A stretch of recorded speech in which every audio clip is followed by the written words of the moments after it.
special treat for you tonight. It's going on 9 p.m. No big deal. We thought we'd make some cake. And we also haven't had dinner yet, so it's going to be dinner. Dinner cake. Sorry. What I should have said is, we're making dinner. It looks like cake. Don't worry about it. So I was in Palm Springs a couple of weeks ago on a trip, super fun. And I was over at the Azure Palm Hot Springs Resort and Spa.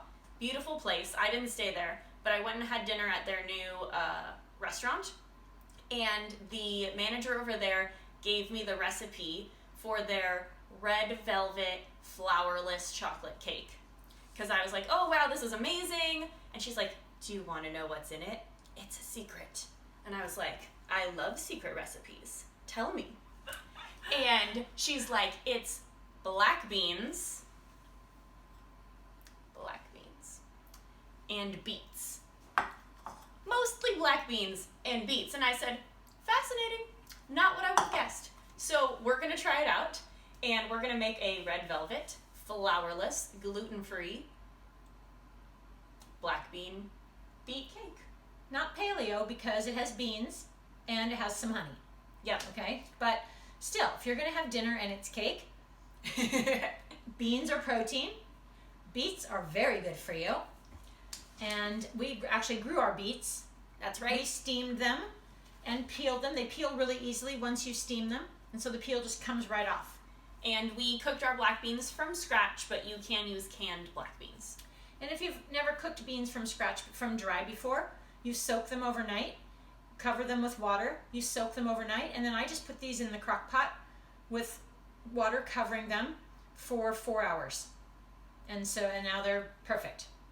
Awesome. So we're going to get started with our wet ingredients, which includes our beans, our beets, our honey, some vanilla, a little bit of salt, and some coconut oil. So this recipe happens to be in grams. So we have a scale, a kitchen scale, that does ounces and grams. So it's really handy. And so you just put the bowl on there and you turn it on, you let it come up, and then it has kilograms, pounds, so it's in grams, and I zeroed it out for the bowl. So now we can just add our beans, and we need 150 grams of beans. So, and when I post the recipe, I'll convert it for you guys into cups. But we're at 115 there with 2 small spoons. 164.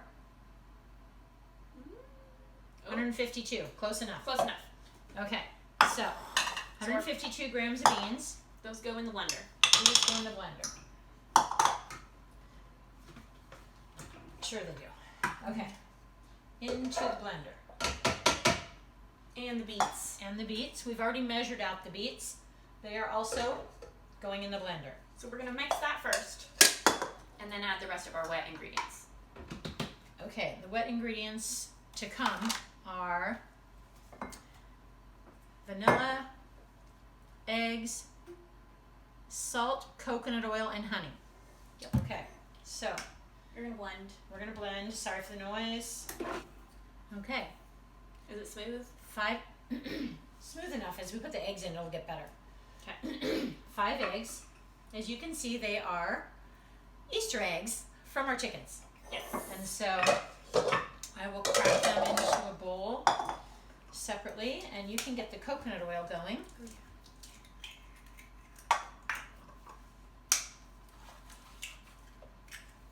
So eggs add, this is a very protein-rich cake because you're putting 5 eggs in there, which is a lot of protein and good fat. Coconut oil adds that, 1, 2, 3, 4, adds that extra little bit of good fat with those medium chain triglycerides. Coconut oil and honey first. Okay, did you zero the bowl? I did. Perfect. It's set. So coconut oil and honey first.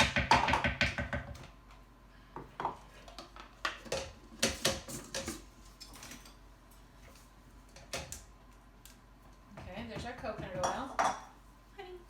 And our honey. You want to use the coconut spoon too? Okay. It looks to be about, because we measure it in grams, it looks to be about 2/3 of a cup of honey.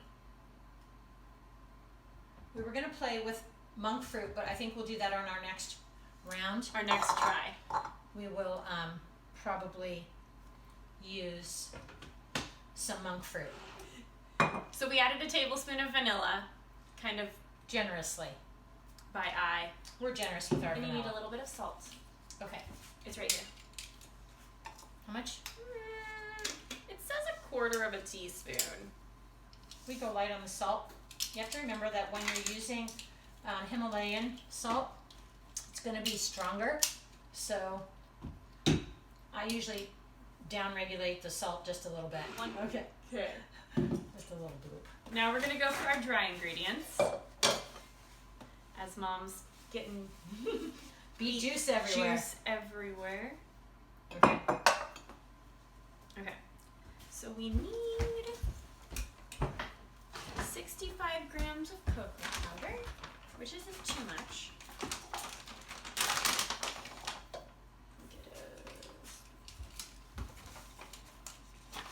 And then the baking soda is 1/2 teaspoon. Baking soda. There you go. We're done with coconut oil. So it's using 2 leaveners. It's using baking powder and baking soda. So that's going to give it the lift that you would expect from a flour recipe. There we go. Okay, so now you can just add your 1/2 teaspoon of baking soda to that. Is there something else by grams that's going in here? Nope. Oh, good. Okay, yeah, you can just add that in there.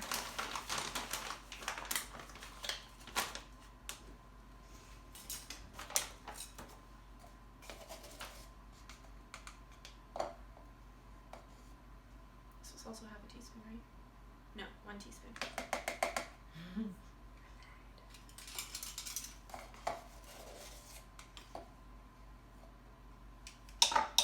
And a little bit more salt. Tiny bit of salt. A pinch of salt. About an inch. So when you're doing dry ingredients like that, if you've never baked before, it's nice to whisk them together because then your leavening agent is kind of mixed all together and spread out with the chocolate. Okay, now what do we do? We're gonna mix the wet ingredients with the dry ingredients until smooth. Okay, does that mean mix like in here? Whatever you'd prefer. It says to add this to that, but that's getting kind of full, so. No, it's okay. Okay. We can totally do that. Okay, so we're going to do it a little bit at a time. Nah, there's not that much. We're just going to do it all at once. Dump it in. Okay, but I learned from my last mistake. I'm going to put the top back on my mixer. Okay.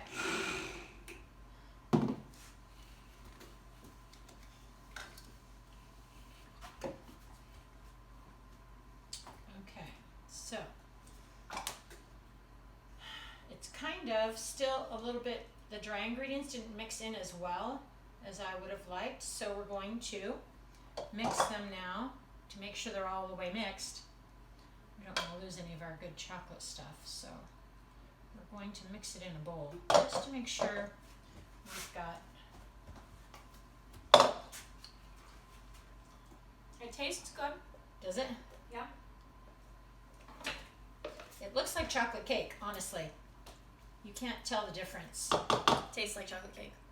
And it tastes like chocolate cake, except it's good for you.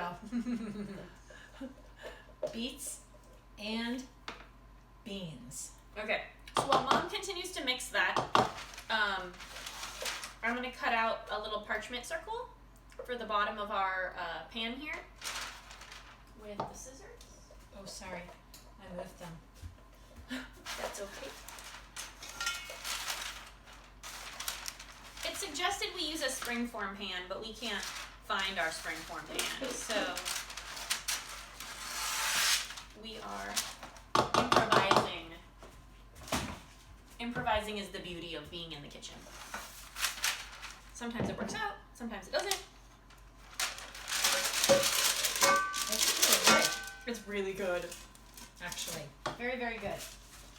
Okay. Is this going to go up the sides or it's just for the bottom? I think we're going to spray it first and then just put the parchment paper on the bottom. Okay, so that's what I was thinking. I'm going to go ahead. Look at you. Right? I'm like a professional here. Oh, I lost it.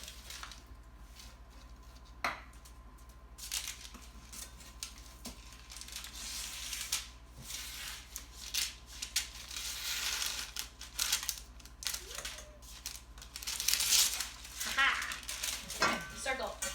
So we're going to spray it, because it did recommend to spray it. Spray it a lot. And we've got, notice that this is not canola oil. This is avocado oil spray. This one's from Trader Joe's. You can also get it from Thrive. So they've got options now that aren't toxic. Okay, there you go. Stick it in there. Just kind of run your finger around the corners, and then you'll peel this off. If you want to turn it out, you can totally turn it out. Okay, so as you can see, it looks just like Chocolate cake. chocolate cake. Super rich and creamy. Those 5 eggs are going to make it rise like crazy. We hope so. Cool. Okay, let's smooth that out.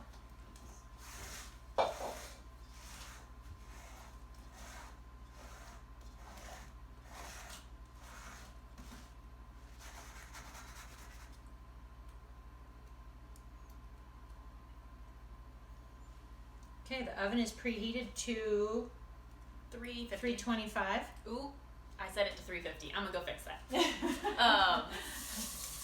Yep, and then while this is in the oven, we are going to make some whipping cream. And we've got some mint and some strawberries, so we will be right back. Okay, so we're going to, while the cake is baking, which is 35 minutes on 325, we're going to take some organic heavy whipping cream and throw it in the blender. And we're going to, we don't sweeten our whipping cream because usually what we're putting it on is sweet enough. And so, and I just have Rachelle stick her finger in there if we need more. So we're just going to put half of this, and this is like a pint. So we're just going to put about half of that in there. And, okay. So, is it stiff peaks?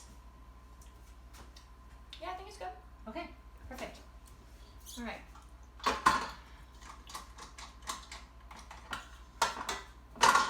So when making your own whipping cream, you want it to kind of be somewhat stiff. And so I'm going to just put it in a bowl for us for later, for decorating. We'll put it in the fridge. Now some people will put powdered sugar, confectioner's sugar, in their whipping cream. And you can if you want to. But I'm thinking this is going to be the cake I make for Quinn for her first birthday. And it will be both gluten-free and grain-free. Yeah. So, super cool. So for those of you who don't know, Quinn is Dr. Virginia's very first grandchild and my niece. And her mom, my sister-in-law, has a condition called Hashimoto, so she has to be gluten-free. So their house is pretty much completely gluten-free all the time. So this is going to be a great option because it's something that Sarah could have as well. We can serve it to everybody. We'll probably mix up the honey for monk fruit, try to eliminate a little bit of that Sugar. sugar spike. For sure. but this is going to be a great option. So the other thing that we're going to be doing is we're going to be coring and slicing up some strawberries for our decorations. And we've got some mint from the garden, and this is peppermint. Super, super good. And oof, very minty. Very minty. Imagine that. Very strongly mint. I'm going to pull you out the good strawberries. Okay, let me grab a knife. So when I had this, they garnished it with whipping cream and mint. So that's what we went with, and then Mom thought adding some strawberries would be a really great touch. So we are growing strawberries in our garden, but it's not quite strawberry season yet. We have about 100 strawberry plants. So we got these at the store. They're organic. But if we make this again later this summer, we will have our own strawberries, our own beets, you know, making our own beans, not from a can. Like 50% of this recipe will be stuff that, And when we have bees, I doubt if we'll have honey this season. yeah. But next year, Yeah, but we have bees, so next year we could be making this with our own honey as well, which would be super cool. we will not be growing beans, however. Well, we're sort of growing beans. Oh, that's true. We're growing runner beans, and green beans, and snap peas, and I think runner beans you can dry them and turn them into beans, right? We did that. Yes, we did that. So, literally, That's true. almost all of this recipe I hadn't thought about that. could be made from stuff that we're growing in our garden. Okay, guys, so the cake came out of the oven, and It looks like brownies. it looks amazing. Looks like brownies. The recipe says to let it cool completely, wrap tightly, let it sit overnight, and then eat it. But we're really hungry. But we're impatient. So we've cooled it a little bit, and we're gonna cut it up and see how it is.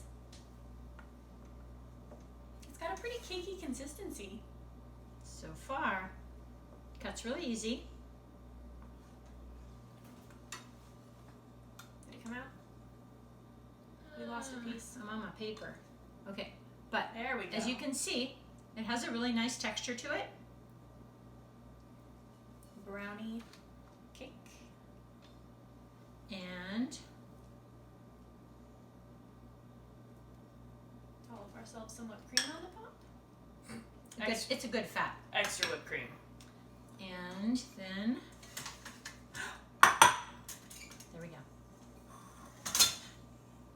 Okay. Okay, then we're gonna just put a couple strawberries on here.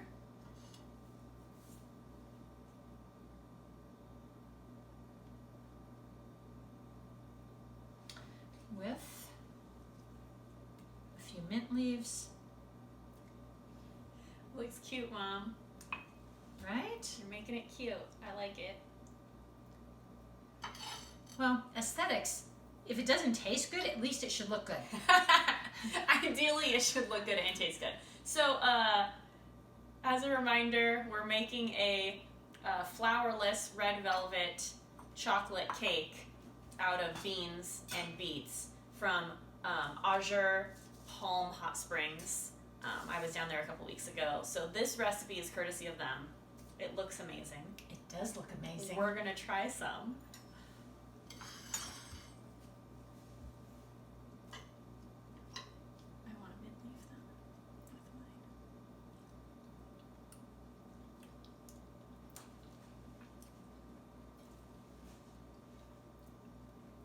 Has kind of a pudding texture to it, but I think if it were to sit, because it's still warm, Yeah. I think if it were to sit and cool a day, Try the outside though, like not the middle. Yeah. Oh, good idea. Not the middle. It's less puddingy on the outside. Mm-hmm. For sure. So we're gonna have to see it when we have it for breakfast tomorrow. We'll be able to give you a better idea. But tastes like cake. Does not taste like beans or beets. Mm-mm. You can't even taste the beets, honestly. Mm-mm. So if you're trying to trick your children or yourself into eating vegetables, especially beets, which are not a favorite for most people. Yep. You can put some beets in there. Remember, the beet greens are also very nutritious. So if you're going to buy your beets, make sure you wash the greens really well, and you can just chop them up and throw them in a soup or throw them in a like enchilada casserole. You won't even know they're there. But I'm telling you, this is definitely going to be on our... Well, I would say this is a success. It tastes Yeah. exactly the same as it did at the restaurant that I had it at. The mint is a good... The mint is essential. You have to have mint. You have to have mint with it. I think we'll try not peppermint next time. It's a little strong. We have some orange mint in the front yard, and we have some chocolate mint. Chocolate mint. With chocolate cake. That could be another experiment. Yep. So, if you like us doing videos and you want us to do more, make sure to like and comment in the video below. And we're hoping to do more videos this summer. We've got lots of vegetables and things that we're growing in the garden. And we'd love to share what you can do with those things. Lots of beets. So beets are definitely going to be a theme. All right, you guys. Thanks so much. Bye.